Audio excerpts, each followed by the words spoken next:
How to read people's minds by using their eyes only. Part 1. When we remember something, we look to the left, while when we No. The internet is in love with this notion that you can read people's minds by watching their eyes. When you're remembering, you're looking this way, and when you're lying, you're looking this way, and when you're thoughtful, there's all these eye movement stuff, and the internet is just full of it, and YouTube is full of it, and I'm guessing that TikTok is full of it too. Imagine if we could do that. We wouldn't need the criminal justice system. We would just ask a criminal, did you do it? And then they're like, well, I don't know. Well, okay, that means they're lying. So, okay, lock them up, pals. No. We can't read people's minds. Everyone is different. We've looked into this a lot, and there's some science that I could talk about. I won't bore you with it, but there's not a lot of hard conclusions that we get, particularly around stuff like this. So in attachment theory, we have 4 different attachment styles, and one of the attachment styles is called disorganized or fearful. For these individuals, they often went through a very, very difficult early childhood where they were experiencing pretty severe abuse. When things are going well in our childhood, we see a stranger at the age of 2 and we're scared, or we see a scary animal and we're scared, and then we run to the security of our parents, who are warm and accepting and attuned and safe. But what if the scary monster is also your parent? What do? You want to run to your parent, and you also want to run away from your parent. And that's why we see children having very disorganized, fearful responses to their parents at that age. Fast forward to when they're an adult, the closer they get, the more fear they get, and the more pain they feel as well. They will start to generate a story that the other person is to blame, and so they'll start attacking that person. That person will go away, and then they're left alone again. So to recover from disorganized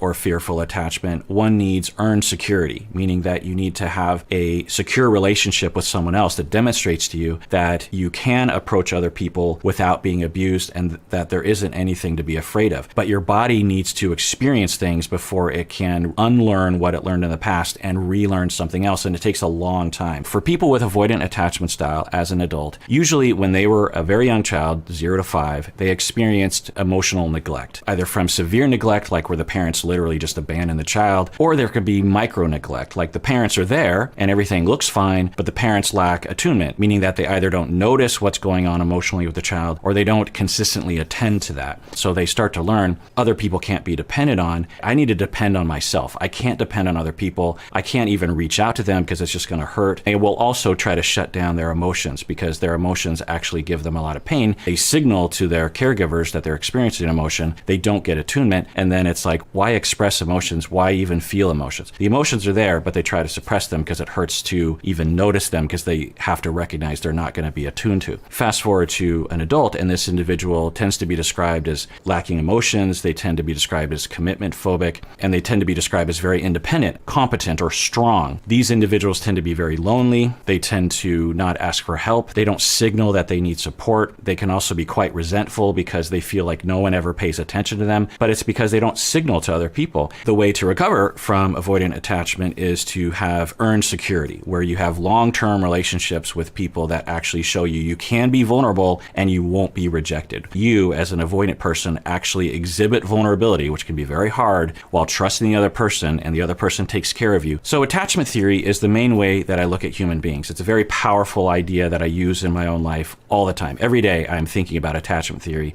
in my relationship with my wife and my relationship with other people. And in attachment theory, there are 4 different attachment styles. And one of the attachment styles is preoccupied or anxious attachment style. And for these people, they went through early childhood experiences in which the attunement from the parents was inconsistent. The child ends up believing that at any moment they're going to lose attachment with other people. They develop belief systems that other people are always going to abandon me, I'm not good enough. And as an adult, they are in a very frequent state of worry that they're going to be abandoned, that they're going to be left. They will see abandonment signs where they don't actually exist. The individual will feel frequently upset and hurt and possibly angry, and might even criticize their partner for not texting them back or whatever. And then that actually will create abandonment because the other person will feel attacked for things that they don't feel is fair, and then they will leave the individual, and then the preoccupied experiences another relational trauma, which compounds the belief system and the coping mechanism. The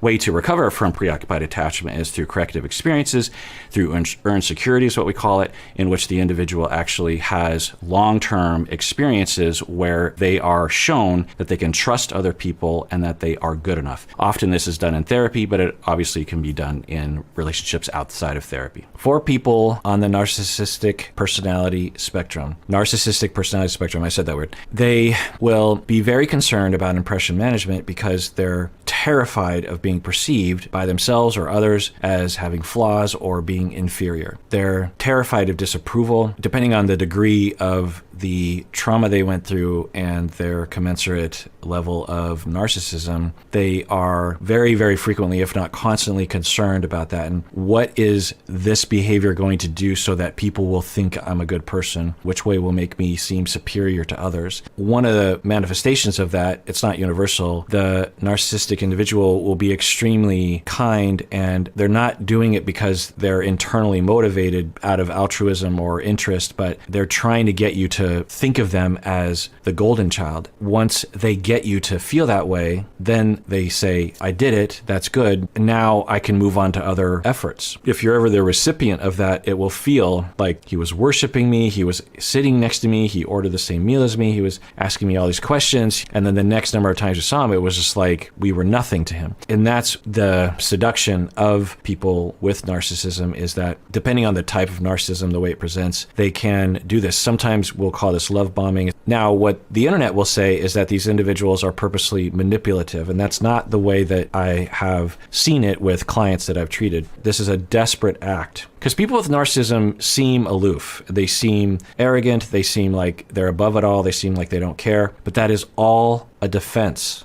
I want to emphasize that. When they are manipulating other people to like them and think of them as superior, they are running from the monster of their inferiority. They feel extremely inferior. They feel extremely unlovable. They feel extremely flawed. They're in a constant sprint away from that. And so part of that sprint is doing these kinds of behaviors, in addition to being aloof and seemingly like they're above it all, because they're trying to convince themselves and other people that they're strong and independent and they don't care about these things, when they care more than almost anyone you're ever going to meet. Often for preoccupied people, not all the time, of course, but they will be very focused on the next phase of depth in relationship. Are we exclusive? Are we engaged? Are we married? Are you willing to have kids with me? A good portion of their motivation to get to that milestone is because they believe that it will help them to feel more secure. There's an intrusive thought of, they're going to leave you, they're going to leave you, they're going to leave you. And you think, well, if I have that ring, maybe then I can finally feel secure.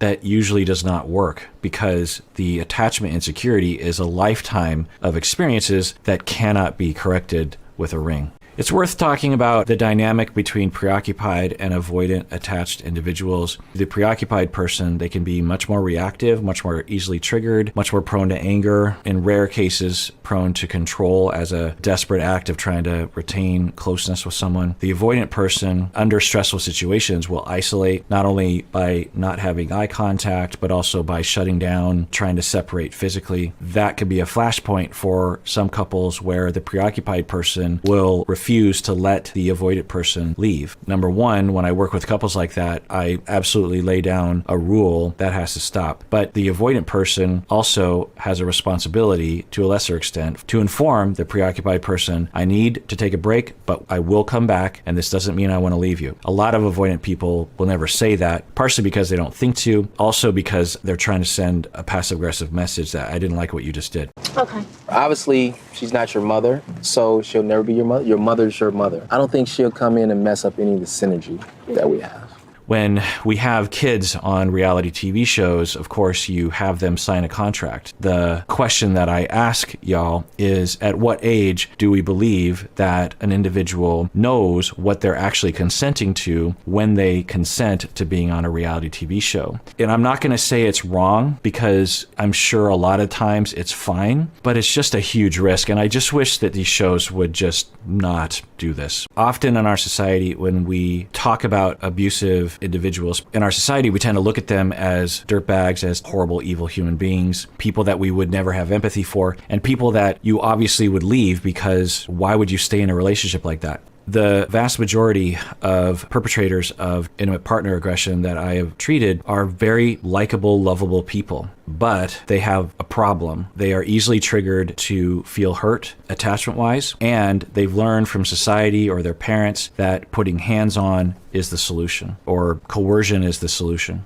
They need to, one, shed that belief that they have an entitlement to other people's bodies. It can take a long time to deprogram that, and they have to heal from their attachment injuries such that they don't exaggerate the hurt that they're going through at the time. Now, there are psychopaths that are abusive people, but they're a very, very small minority. I'm doing my best. I'm at the end of my rope. Like, I can't do this anymore today. A lot of introverts will, in fights, have moments like this where they're just like, I can't do this anymore. And if you're with someone that isn't introverted, or especially an extrovert, it will feel to the extrovert very hurtful. Both people are just processing things in different ways. The extrovert is like, there's a problem, let's talk about it. And the introvert is like, there's a problem, let me think about it. For the extrovert, it's like, if you're not going to talk about it, it means you don't love me. And for the introvert, it's like, if you're not going to let me think about it, it means you don't love me. And so I wonder if that's what's happening right now. I'm pretty OCD.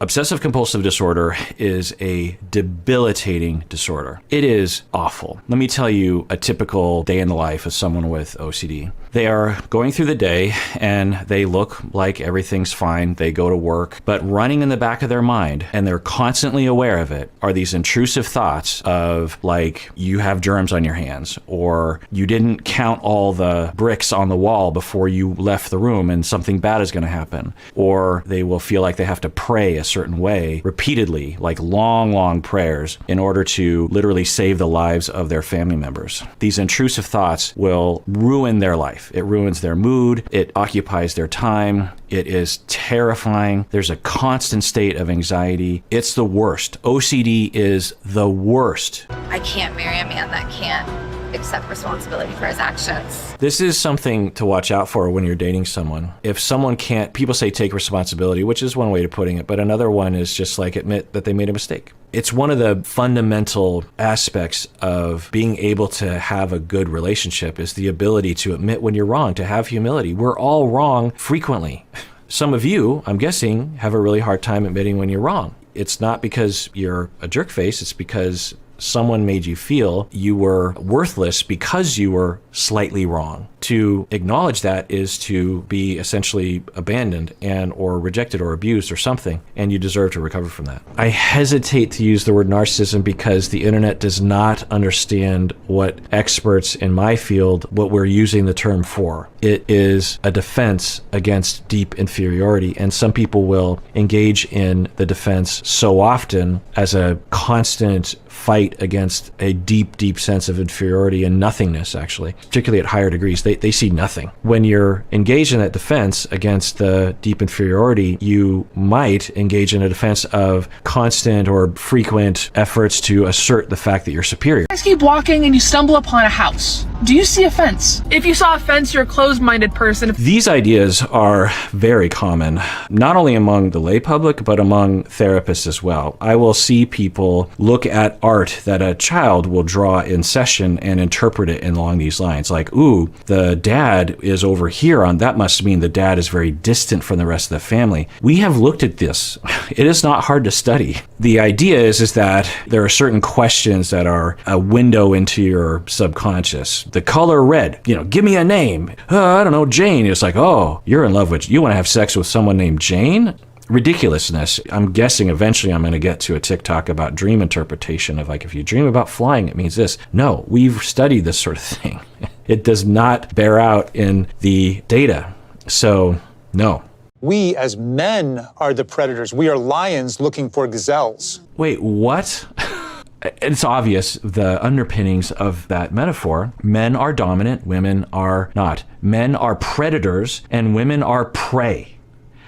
Yikes. No, they're not. Wow, dude. Yes. It was a G.I. Jane jump. Keep my wife's name out your fucking mouth. So right there, we see a lot of rage, a lot of anger, like very particular anger, right? If Will Smith were to come to me and we were to explore why he did what he did so that he can address those issues so that he doesn't do them again, one of the roads I would encourage him to go down with me would be to explore what was his emotional state at this moment. What did his body feel like? The way that this looks to me, it looks as though trauma has been triggered. Racist attack. I get racist attacks as well. I can't imagine the amount of racist attacks that he gets on a daily basis. Jada as well. Then it makes me wonder, okay, well, if that's true, which I don't know, might one overcompensate by, okay, you're going to call me a CUCK, you're going to call me a wimp, you're going to call me a simp. I'll show you who's the simp.